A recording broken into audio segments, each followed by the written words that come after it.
Hi, it's Nicole. Shaketember is almost upon us, where we'll spend the month of September having fun with Shakespeare's plays. I'm one of the hosts this year. I'll link the announcement videos from all three of us in the description box. Jason from Old Blues Chapter and Verse, and Kelly from Books I'm Now Reading.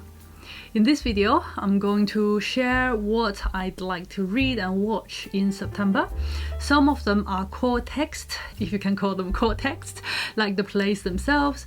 I'll show you the different editions I'm using.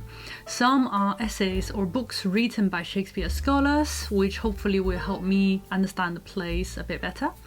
3 give a larger context to the plays, which I'm very excited about, and there are also 2 novels. First of all, the plays themselves. We're reading Romeo and Juliet, Richard III, and Antony and Cleopatra in September. For Romeo and Juliet, I have the Oxford School edition and the RSC edition. Usually I read the play itself in the Oxford School edition. Last year I made a video comparing 6 editions of Shakespeare's plays, which many of you find helpful.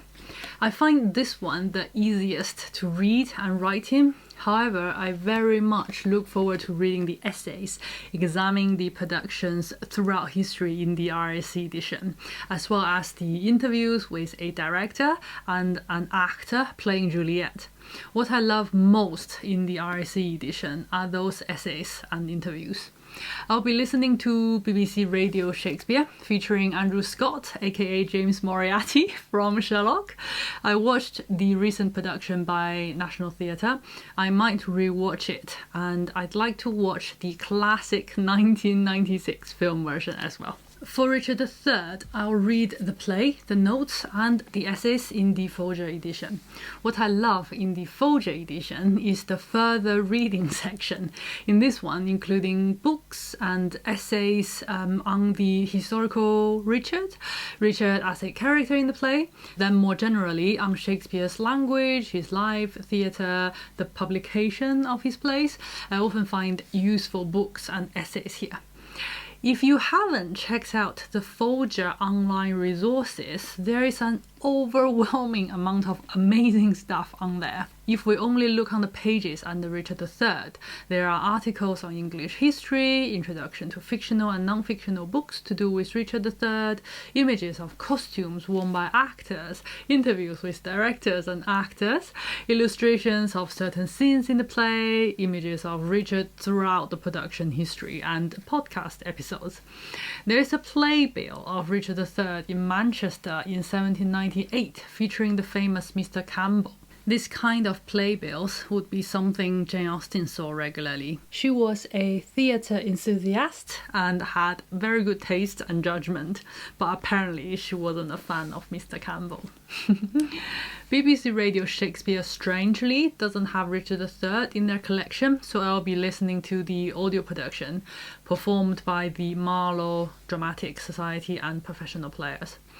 I watched Ian McKellen's 1995 film and would like to watch the iconic Laurence Olivier version as well. For Antony and Cleopatra, I'll read the play in the Oxford School edition along with BBC Radio Shakespeare and watch the show featuring Ralph Fiennes via National Theatre at Home.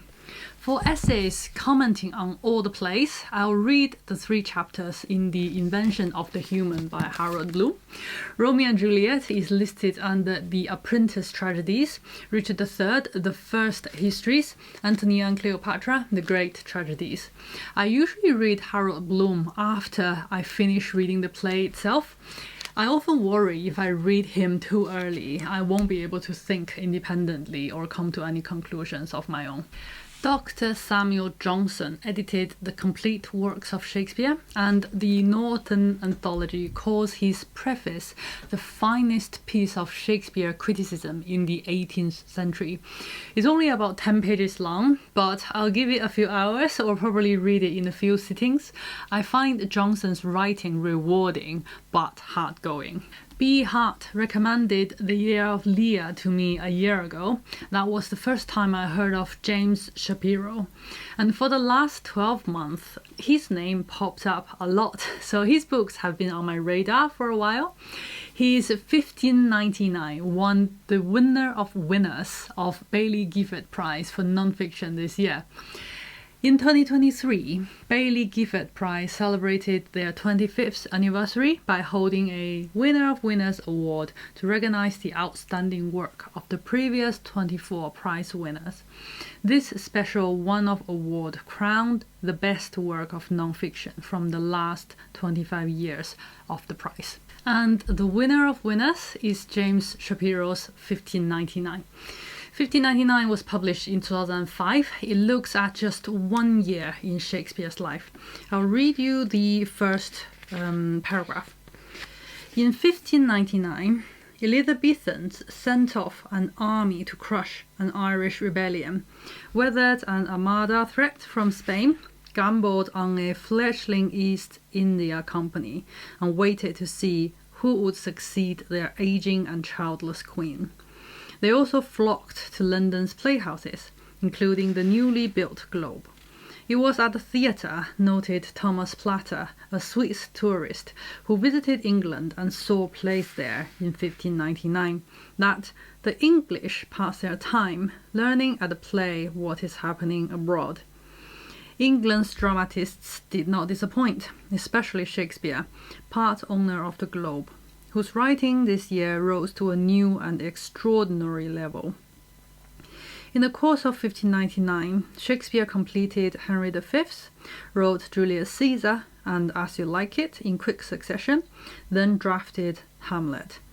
This book is about both what Shakespeare achieved and what Elizabethans experienced this year. The two are nearly inextricable.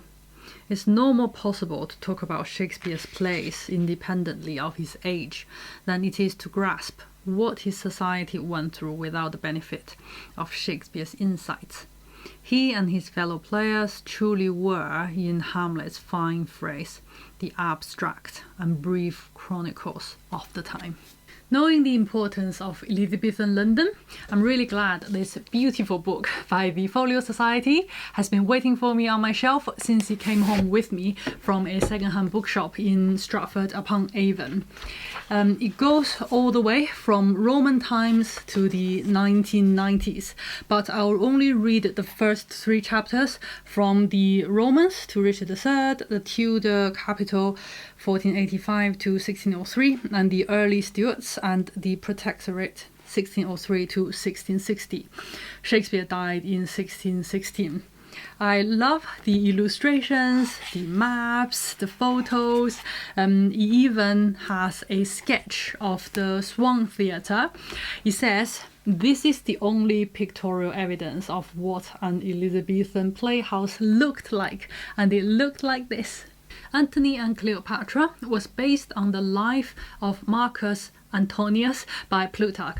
Plutarch, if you're not familiar with him, was a Greek philosopher and historian who lived in the 1st century. His most famous work was The Lives of the Noble Greeks and Romans, a series of biographies of famous men, including mythical figures like Theseus and more well-known historical figures like Brutus, Julius Caesar, Cicero, and Coriolanus. Shakespeare read Sir Thomas North's 1579 translation. It was a key source material for many of his plays. I'd like to read The Life of Marcus Antonius by Plutarch. I'm very excited to read a book that Shakespeare himself read in the same translation. Lastly, 2 fictional works that link to Shakespeare. Station 11 by Emily St. John Mandel is about a travelling theatre troupe taking Shakespeare's plays to a post-apocalyptic world, I think. I heard so much about this novel, it's time to give it a go. The Daughter of Time by Josephine Tay is a 1950s mystery novel featuring Scotland Yard's Inspector Alan Grant, who sets out to investigate Richard III after seeing one of his portraits. Josephine Tey was one of the fairly successful and well-known women writers whose works are little read now. I've been curious about her for a long time, and The Daughter of Time is supposed to be one of the greatest crime novels of all time.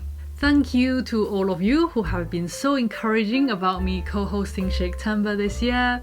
A lot of you also left me comments to say you are looking forward to it. I hope this video gives you some ideas in addition to our plays, and I hope you can join us. That's all for today. Thank you for watching. I'll see you in my next one.